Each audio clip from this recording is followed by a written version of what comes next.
MGTOW, is lust really a sin? I would like to welcome you to my channel. This is Angel Michael. Today my discussion is about the correct usage of the English term lust. Is it really a sin to lust or not? The common verse cited about lust is Matthew 5:27-28. The verse is commonly misinterpreted. The verse states, "You heard it was said, 'Do not commit adultery,' but I say to you that everyone who looks at a woman in order to covet her has already committed adultery with her in his heart." The standard interpretation. The ordinary interpretation of this passage is that lust is equivalent to adultery, that is, if a man sexually desires a woman, he has already committed adultery with her in God's eyes. This interpretation is reflected in the following translations. You have heard that it was said, 'Do not commit adultery.' But I tell you that anyone who looks at a woman lustfully has already committed adultery with her in his heart." NIV. You have heard that it was said, "You shall not commit adultery," but I say to you that everyone who looks at a woman with lust for her has already committed adultery with her in his heart. NASB. You have heard the commandment that says, "You must not commit adultery." But I say, anyone who even looks at a woman with lust has already committed adultery with her in his heart. NLT. You have heard that it was said, "You shall not commit adultery." But I say to you that everyone who looks at a woman with lust has already committed adultery with her in his heart. NRSV. Many churches, especially within evangelical circles, emphasize this verse to adolescent boys, and in this case also against MGTOW guys, warning them that if they so much as think of a woman in a sexual manner, they've already sinned, that they've already effectively done the deed with her. Such an interpretation often works hand in glove with the common idea that Jesus intensified the law in the Sermon on the Mount, setting a higher standard in order to show that no person could actually live up to God's standards, showing that a person could only be saved by recognizing the impossibility of righteousness and then receiving forgiveness. So the common teaching is that sexual lust is absolutely evil, equivalent, even, to the actual act of sexual sin. Another very popular way of reading this verse is to understand lust as indicating misplaced or overly robust libido, that is, lust is seen as illicit sexual desire. For example, here's a recent, and quite common, response to the question of what lust is from a message board conversation I had some time ago. I take lust to mean wanting something more than you should in an unhealthy way. This conception of lust often overlaps with the prior interpretation, to the effect that the young man is told, "Of course you will recognize that a woman is beautiful, that's natural and unavoidable, but the moment your thoughts become sexual in nature, you've lusted, and that's as bad as actually committing adultery." Despite its popularity, this interpretation is imprecise, even flat wrong, and leads to surprisingly harmful consequences. Lust or covet. The first thing to understand in this passage is that Jesus is in no way intensifying the law here, nor is he saying anything new. What's that, you say? The law doesn't forbid lusting after a woman? Well, as it turns out, the Greek word usually translated lust, epithumio, in this passage happens to have the same definition used to translate the Hebrew word for covet, chamad, in the 10th command in the Septuagint, Greek Old Testament, also can be translated more correctly as covet. Exodus 20:17 states, "You will not covet your neighbor's wife. You will not covet your neighbor's house or his field or his male servant or his female servant or his ox or his donkey or any animal which is your neighbor's." Sounds an awful lot like what Jesus says in this passage, doesn't it? They're even more alike once one realizes that the Greek word for woman and wife happens to be the same. In this passage, Jesus reminds his audience that the law not only prohibits adultery, it prohibits coveting. This is not so much an intensification of the law as it is a reminder of what the law already says. And just as the law itself was intended to be fulfilled, Jesus intends his words here to be followed, and that following them is entirely possible. Another important point is that the command does not forbid recognition of quality or even desire itself, such would be nonsense, but something else. It forbids the action of coveting, hence the verbal form. Lust or desire, even the sexual variety, is nowhere forbidden in Scripture, nor is it equated with sin, only with the potential to sin, see James 1, where lust leads to sin but is not itself sinful. It is also important to note the distinction between the verbal form and the nominal form. When the Hebrew or Greek are used as verbs in the Old Testament, it denotes desire directed at obtaining the specific object in question and not merely the existence of the desire itself. This fits well with the 10th command, which is perhaps best understood as forbidding fixing one's desire upon obtaining something that is not rightfully one's own. In order to explain this point more adequately, a fuller discussion of the meaning of lust in the New Testament and the culture of that period is necessary. Drives and desires. One misconception that should immediately be eliminated is that lust is a specifically sexual term. In fact, the word simply refers to a strong, passionate desire, used either of sexual desire or of a strong desire for something non-sexual. Stepping back further, in Platonic thought, epithumia is the lowest part of the human soul, representing the connection of the soul with the fleshy, bodily part of the person. Background: the Platonic soul. For those non-Platonists out there, this requires further explanation.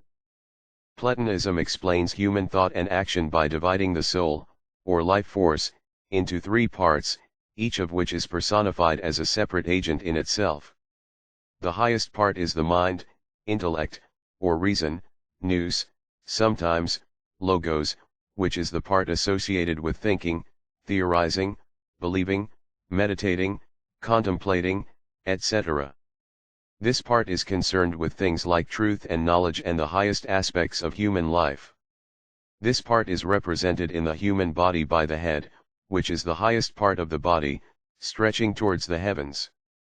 In the Republic, this part is identified with the philosophers/rulers who are the natural and proper leaders of the ideal city-state, while it is identified with the world creator demiurge in the Timaeus.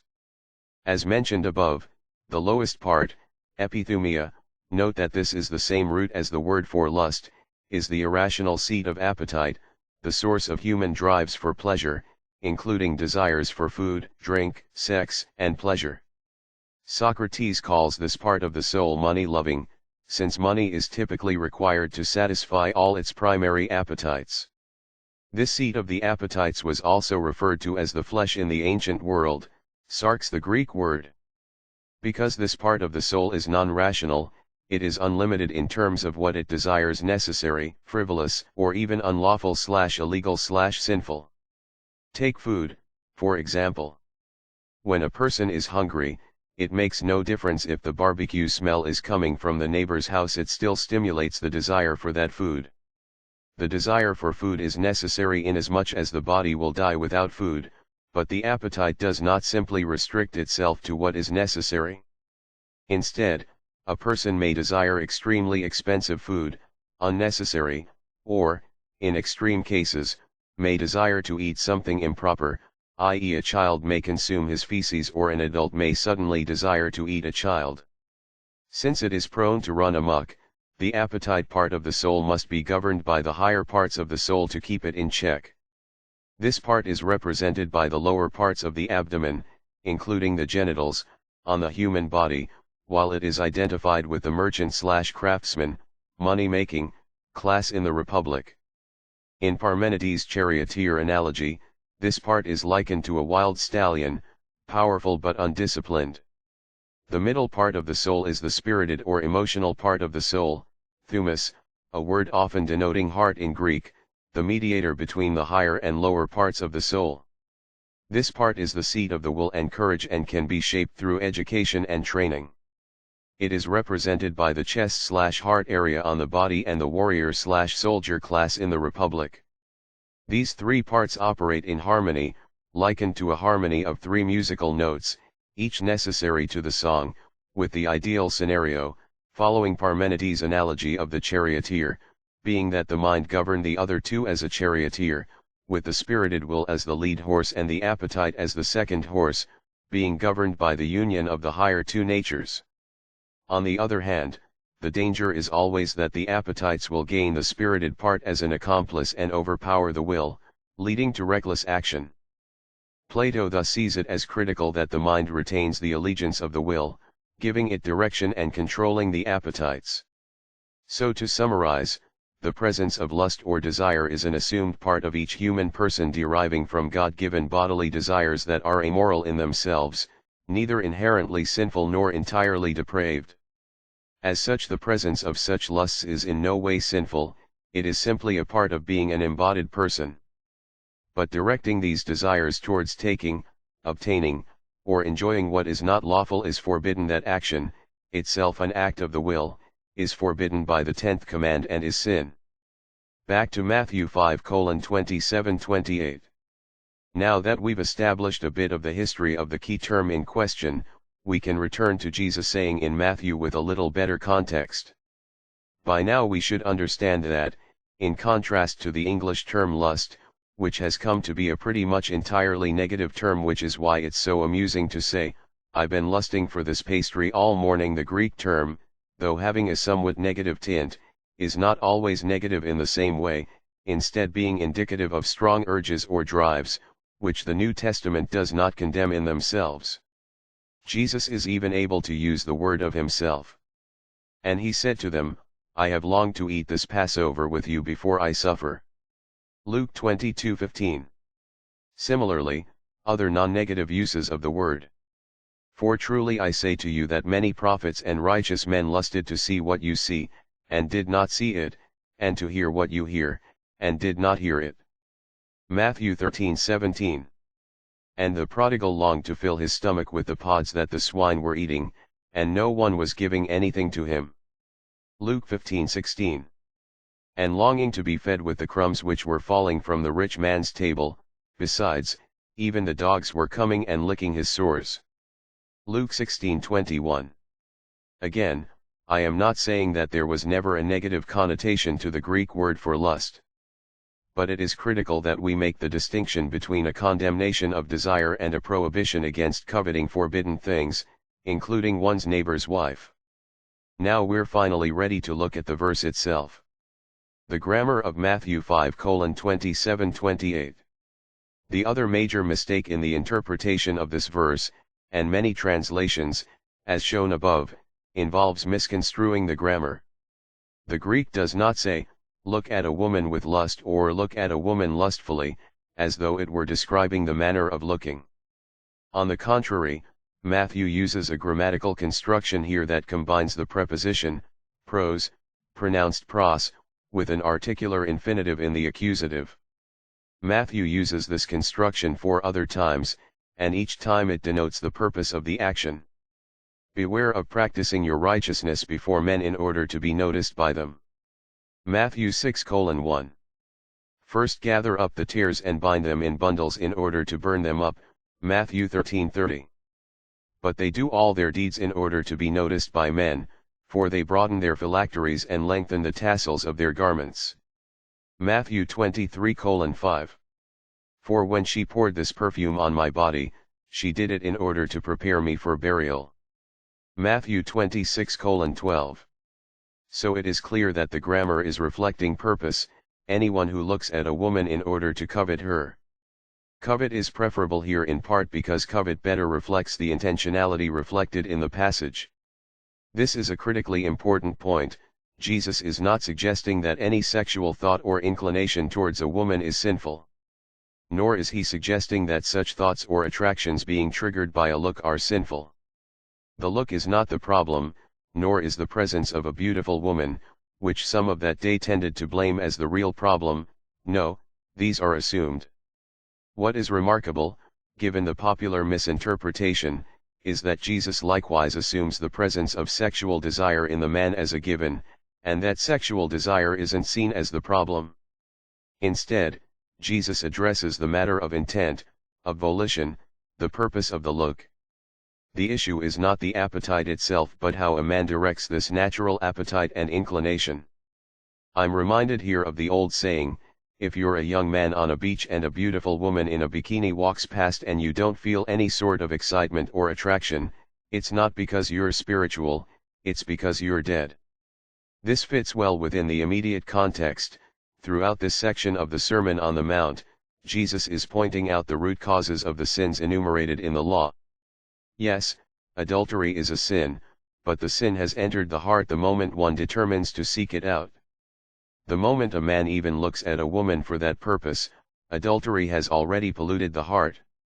This is the line between natural sexual attraction and the coveting prohibited by the law. The law forbids directing one's desire towards that which is not lawful.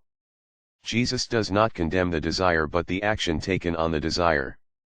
In modern terms, it's the difference between seeing a woman and being attracted to her, a natural part of the God-created appetite and a good indicator that one is alive and actually considering or seeking an illicit activity. In fact, in modern terms, the saying could be taken like this: obviously, having extramarital sex is wrong, but the moment you decide to start down that path, adultery is already in your heart. Finally, Jesus does not say that the thought and the action are equivalent, as is often taught. The passage does not say, once you've thought it, it's the same as actually having done it. That very notion is absurd. Rather, Jesus says that adultery has been committed in the heart, that the will has already bent itself towards adultery. Again, the emphasis is on intent, that is, without the decision to move towards adultery, the act would never be committed. Therefore, Jesus says, deal with the primary problem of intention and adultery becomes a non-issue. As will be shown below, the suggestion that the thought and action are equivalent can cause much harm. Why it matters? The biggest problem with the way these verses are usually explained is that it misplaces the focus away from the will, from the commitment of the heart, towards a condemnation of the natural desires human beings are created having. Young men in many churches are effectively told that there is something inherently sinful in their sexual impulses. There are several results that typically follow from this. 1. A great deal of self-defeat and guilt about sexual desire is a problem in much of the church.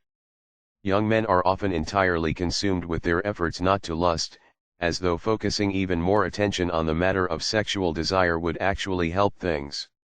2. In the same vein, I have even had married men talk to me about how they try not to lust for their wives. This stems from the misguided idea that if their desire for sex is simply because they're horny, there's something inherently wrong with that, something to feel guilty about.